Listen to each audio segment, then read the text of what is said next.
Hey guys, this is Mr. Hargesheimer. I'm going to be talking to you about your week 4 social studies assignment for NTI. I'm assuming that I will be getting the web quests today or sometime over the weekend. But again, these due dates are not set in stone. Anytime I get it, I'm willing to grade it. So please make sure you're getting the work done. I am going to have to give everyone a grade of either met or not yet, and it's going to be based on the amount of work that you get turned in. Week 1 went really well. Week 2, there was a little bit of a drop off. It got me a little concerned, but we'll see. We are going to be working this next week, since we only have a few weeks left. The 8th grade social studies teachers are trying to get through some of the major concepts to get us up through the Civil War. So today I'm going to be talking about the U.S. government and their policy towards Native Americans. It's called Indian removal, and we're going to be looking at some primary sources, and I'm going to have you write a very brief informational piece about the ways in which westward expansion oppressed Native Americans. So the president during most of this, the Trail of Tears time, was Andrew Jackson, but he was also really big leading up to his presidency with attacking the Seminoles in Florida, removing Indian tribes from different places in the South, Georgia primarily. So we'll be talking about Andrew Jackson and a few other people, and I'll be explaining some of the sources that I'm going to have you all looking at. So again, we're working on how did westward expansion oppress Native Americans. Now, keep in mind that part of what you're doing is working towards putting more things into your backpack. So the standards we're looking at are going to be interpreting economic factors that led to, in this case, a forced migration. You're going to be analyzing the causes and effects of westward expansion, and you're going to be constructing explanations. So you're going to be using reasons and examples with relevant information. And for your digital backpack, this will fit in both or either the effective communicator or the globally and culturally competent citizen folder. So keep in mind the requirement is that you have something new in 3 of the categories. So most of the things that I've given you so far will fit very clearly and very easily into effective communicator and globally and culturally competent citizen. Even if you've already defended your backpack, we're trying to get some more things in there. So make sure you're doing those uploads. I'm going to start probably this weekend checking to see what's in there. I'm going to start with some of the sources you're going to be looking at. This is an Indian leader named Tecumseh, and this is from 1811, 1812. Him speaking to a group of Native Americans about their history with white settlers. Brothers, when the white men first set foot on our grounds, they were hungry. They had no place on which to spread their blankets or to kindle their fires. They were feeble. They could do nothing for themselves. Our Father commiserated their distress and shared freely with them whatever the Great Spirit had given his red children. They gave them food when hungry, medicine when sick, spread skins for them to sleep on, and gave them grounds that they might hunt and raise corn. Brothers, the white men are not friends to the Indians. At first, they only asked for land sufficient for a wigwam. Now, nothing will satisfy them but the whole of our hunting grounds from the rising to the setting sun. Brothers, the white men want more than our hunting grounds. They wish to kill our warriors. They would even kill our old men, women, and little ones. Brothers, my people wish for peace. The red men all wish for peace, but where the white people are, there is no peace for them. Wanted to start out with this excerpt from his speech just to give some context to what we're going to be talking about for the remainder of this video and through next week. This is a very famous painting that was painted in 1872, but it refers back to a time when the West was first getting settled. Now, if you look at some of the imagery in here, you'll notice some of the industrialization that you looked at with the railroads, the steamboats in the back. You can see where in the middle, as they're moving towards the west or towards the left-hand side of the picture, some people are walking. They have a horse and wagon. This woman who is floating over the top, she is supposed to represent America in progress. And it's no accident that they would use a blonde-haired white woman in white for this representation. You'll notice she's coming from the light, showing that the light in the east is where there is progress, industrialization, that sort of thing. And she's moving towards a darker area to the left or to the west. And you can see, if you look closely enough, there are Native Americans and they're looking back in fear. The bison are running away. There's a bear in the front that's running away. The Native Americans are fleeing into the darkness out of the light of what this artist would have considered progress. This would have been a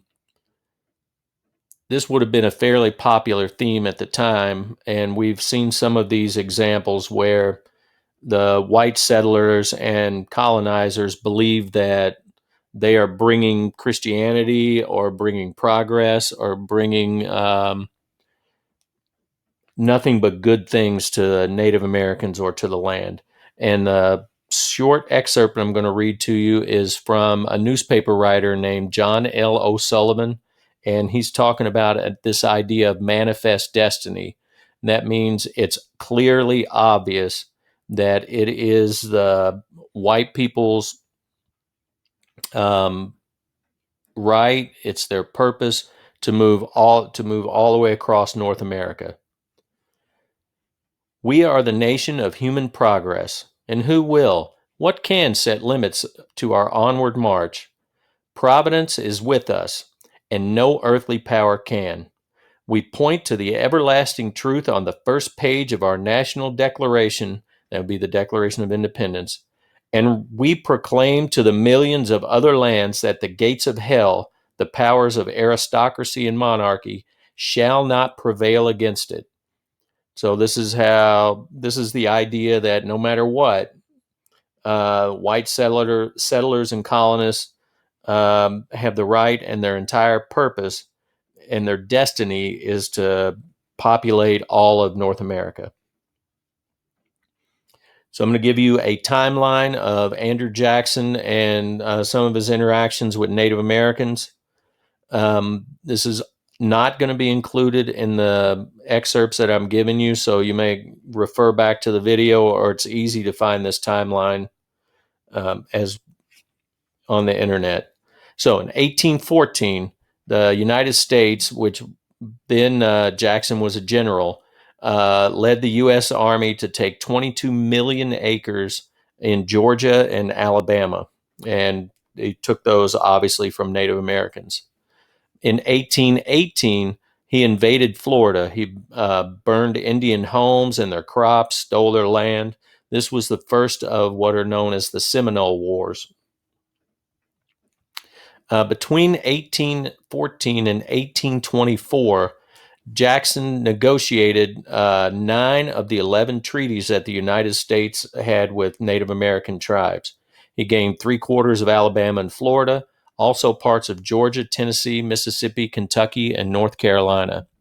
Now, keep in mind that a lot of times the person who would negotiate on behalf of the Indian tribes may not have had the support of the rest of the tribe, nor may he have been someone who even had the legal authority from the tribe to be able to negotiate.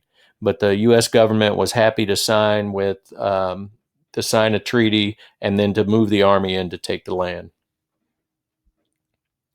So in the 1820s, the 5 civilized tribes, which would include the Cherokee, Creek, Choctaw, Chickasaw, and Seminole peoples, attempted to assimilate. And by assimilate, I mean to mimic the habits, to learn the customs that the white settlers had, and to become part of their culture. So some of the higher level, upper class people of these Native American groups started large scale farming. They became educated in English and in the ways in which Europeans were educated, and some even owned slaves at the time. In 1821, Spain gave up Florida. The U.S. bought Florida out from under Spain. There was a treaty that had been written in 1819, and it got ratified, where Spain gave up Florida. In 1823, and this is going to be one of the documents you're going to look at part of, the Supreme Court determined that Indians can occupy but not own land. So there was a concept that the Europeans had an agreement with each other that when they found new colonies, that whoever discovered the colony had the right to the land and the resources there. So Chief Justice John Marshall, in this case, Johnson v. McIntosh, decided that the right of discovery, or this idea that if you find something, it's yours, is more important or has a higher standing legally than the right of occupancy, which is the idea that people already live there. And this was an agreement when Europeans first started to settle. And Marshall's argument was that if the Europeans had this agreement, and then when the United States took over from Great Britain, then this agreement went with them. So anything they discovered, they could own, and the people who already lived there didn't have the rights to it. In 1830, Jackson signs the Indian Removal Act, which is which is a law that pushed Native Americans out of the southeast and west into what is now Oklahoma. In 1831, the Cherokee declared themselves a sovereign nation, which means they were their own country and they could deal with the U.S. as other countries deal with the U.S. And Georgia refused to recognize it. So it went to the Supreme Court, the Cherokee Nation versus Georgia. The Supreme Court decided that Native Americans aren't a real nation, so they dismissed the case. In 1832, they sued again and they won, which meant that now they would be considered a nation, but the president refused to enforce the law. So here's an excerpt from Andrew Jackson on Indian removal. And this is not in your list of sources, but I have something else from Jackson. So the consequences of a speedy, he's speaking to Congress about removing Native Americans from their homelands. The consequences of a speedy removal will be important to the United States, to individual states, and to the Indians themselves.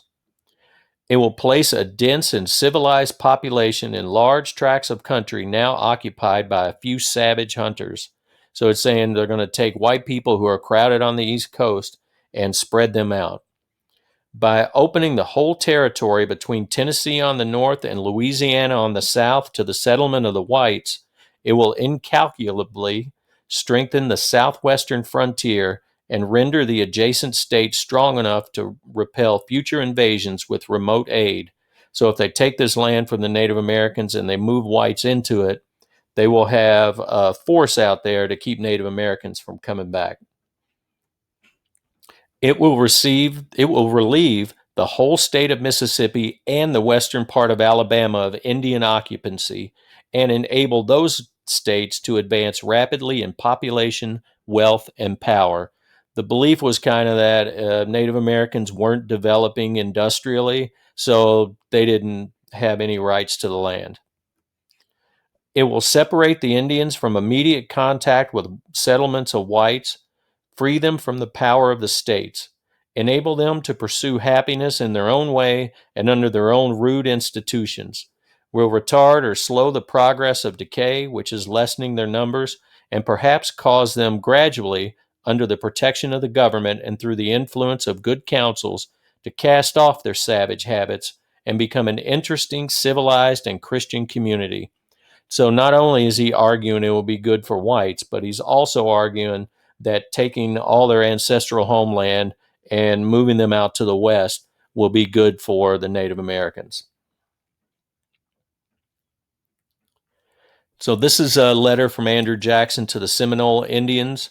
I mentioned the Seminole Wars that had taken place earlier. There was a second set of Seminole Wars in the 1840s that when they tried to force all the Seminole Indians out of Florida. So, my children, this is Andrew Jackson speaking to the Seminoles. I have never deceived you, nor will I ever deceive any of the red people. I tell you that you must go, and that you will go. Even if you had a right to stay, how could you live where you are now? You have sold all your country. You have not a piece as large as a blanket to sit down upon. What is to support yourselves, your women, and children? The tract you have ceded, or the piece of land you had given up, will soon be surveyed and sold, and immediately afterwards will be occupied by a white population. You will soon be in a state of starvation. You will commit depredations upon the property of our citizens. You will be resisted, punished, perhaps killed. And by committing depredations upon the property, he means you'll lower the value of the property by staying around and starving to death, that the property won't be as valuable. But lest some of your rash young men should forcibly oppose your arrangements for removal, I have ordered a large military force to be sent among you. If you listen to the voice of friendship and truth, you will go quietly and voluntarily. But should you listen to the bad birds that are always flying about you and refuse to move, I have then directed the commanding officer to remove you by force. This will be done. I pray the Great Spirit, therefore, to incline you to do what is right. Now, if this sounds as if it's a threat, it should. It is definitely a threat. And the army that he sent included General Winfield Scott, who will become a Civil War general, at least for the first part. But this is earlier in his career, and this is his ultimatum, or his final dealing, I guess, with the Cherokee people in Georgia. And this is also included in there, so I want to make sure you understand that. Cherokees, the President of the United States has sent me with a powerful army to cause you, in obedience to the Treaty of 1835, which is a treaty called the Treaty of New Echota, which is going to be not included in your packet, but referenced to in your packet of sources. To join that part of your people who have already established in prosperity on the other side of the Mississippi. I am come to carry out that determination. My troops already occupy many positions in the country that you are to abandon, and thousands are approaching from every quarter to render resistance and escape alike hopeless. All those troops, regular and militia, are your friends. Receive them and confide in them as such. Obey them when they tell you that you can remain no longer in this country. Chiefs, headmen, and warriors, will you then by resistance compel us to resort to arms? God forbid. Or will you, by flight, seek to hide yourselves in mountains and forests, and thus oblige us to hunt you down? Remember that in pursuit it may be impossible to avoid conflicts. The blood of the white man or the blood of the red man may be spilt, and if spilt, however accidentally, it may be impossible for the discreet and humane among you, or among us, to prevent a general war and carnage. Think of this, my Cherokee brethren. I am an old warrior and have been present at many a scene of slaughter, but spare me, I beseech you, the horror of witnessing the destruction of the Cherokees. So again, Scott is telling them, you have to leave. And if you don't, we will destroy all of you. So again, it's a threat. It's coming from through Scott from President Jackson. So what happened is, as these people moved, if you look at the bottom of the map in Florida, you can see some of the Seminoles left. Uh, Actually, in Florida, a lot of the Seminoles stayed behind, so they weren't all removed.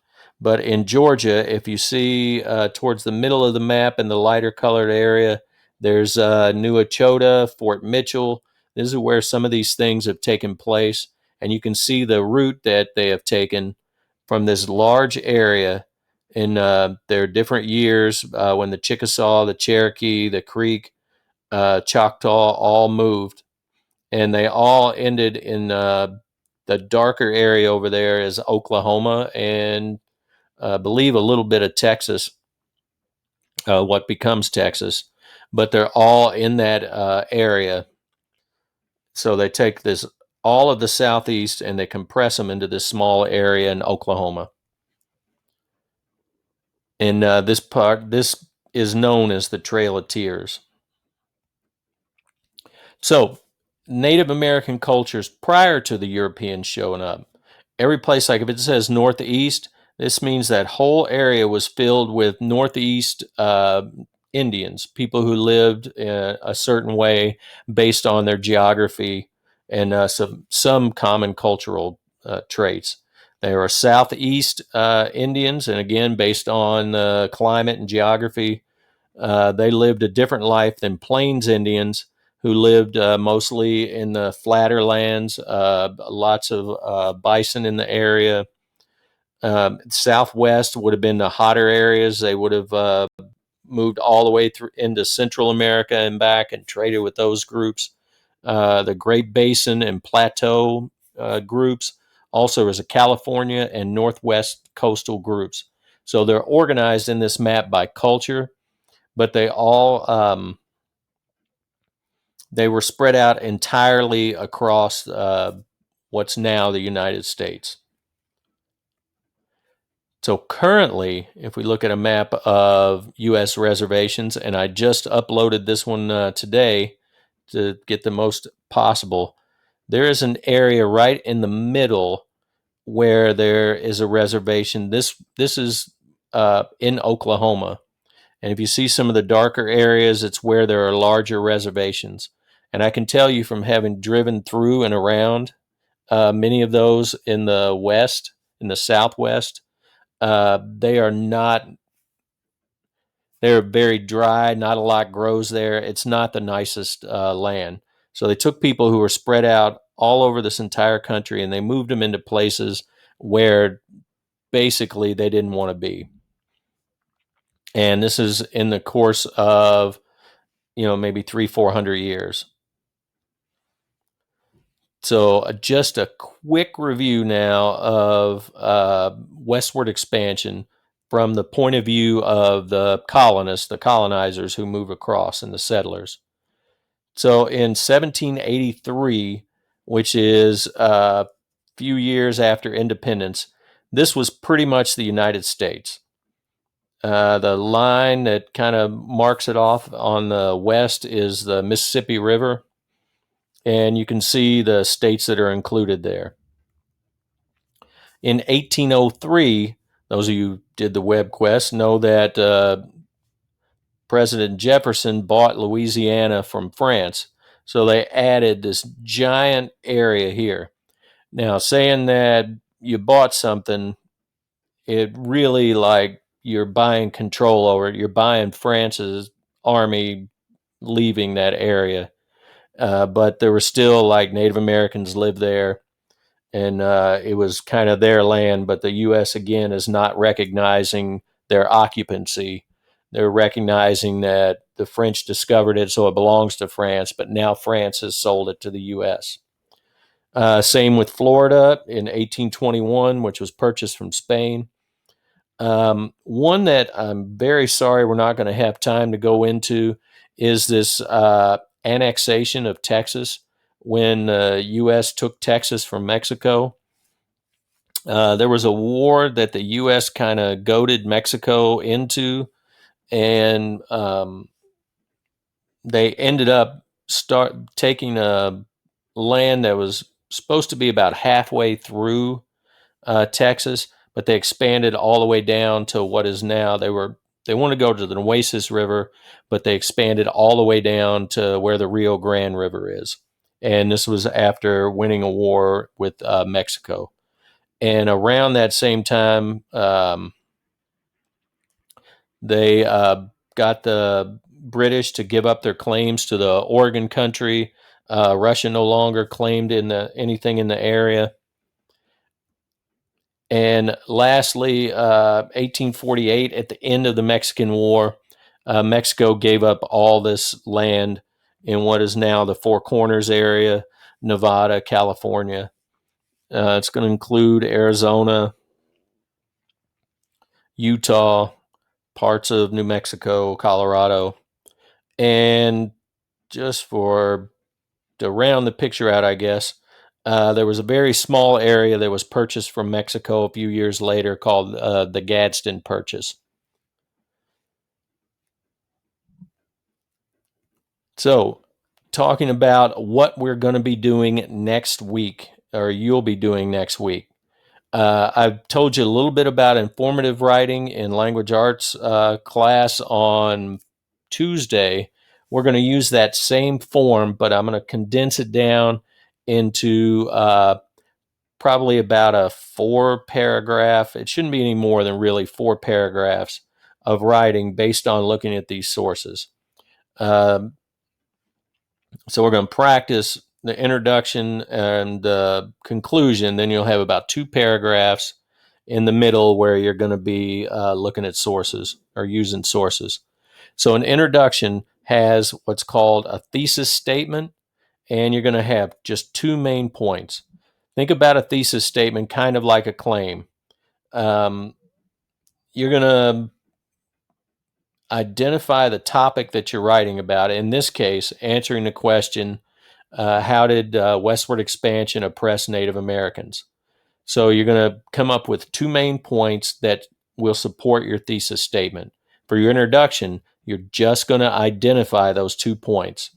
And notice I have in blue and in red where those parts are. So here's an example.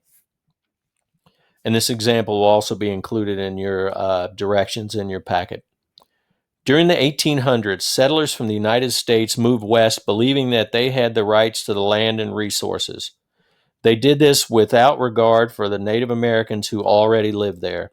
All I've done is kind of defined what the question's asking, what manifest destiny or westward expansion is, and who it's going to affect.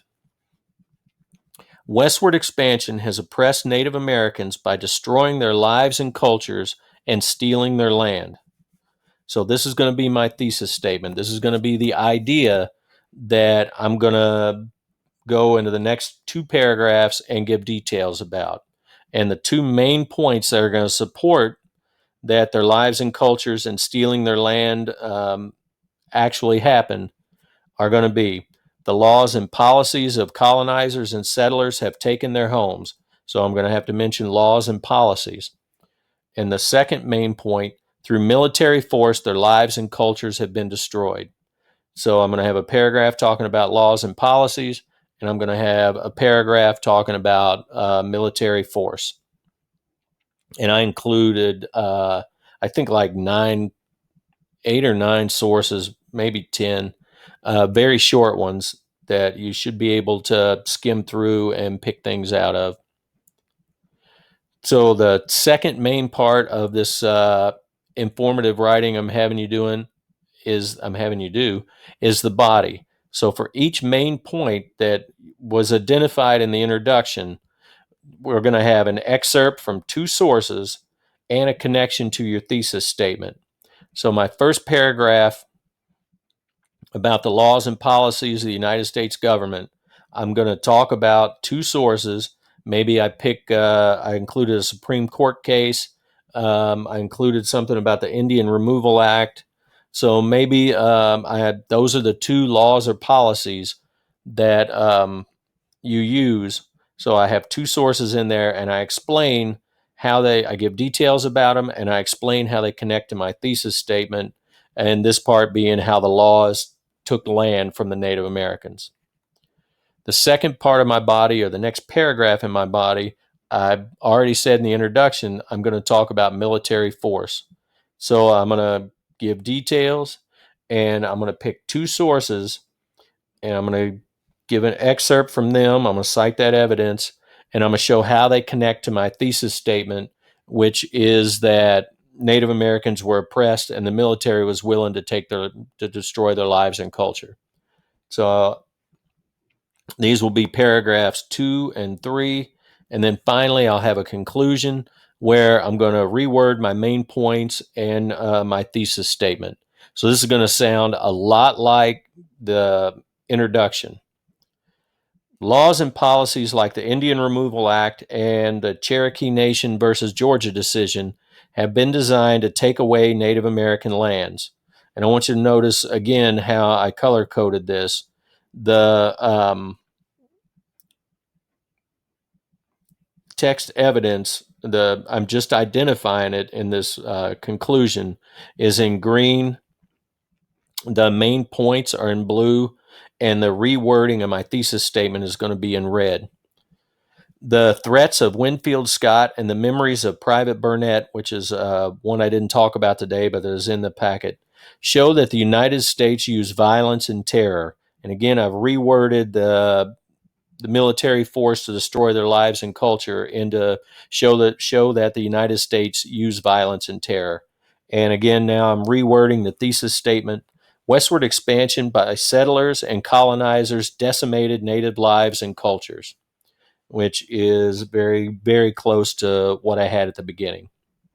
So you have an introduction, a paragraph for one main point, a paragraph for a second main point. Each of these main points are using two sources each, and then a paragraph conclusion. I will be available by email. I'll have office hours open Monday and Wednesday from 12 on. I will have daily office hours, except when we have class time, from 11 to 2:30. So there's lots of opportunities to get a hold of me for explanations for this. And I will also have this posted in the packet on Google Classroom. So have a great weekend. Please take care of yourselves. Remember to get your work turned in, and also remember to upload to your digital backpack. And again, have a fantastic weekend. I hope everybody's doing well.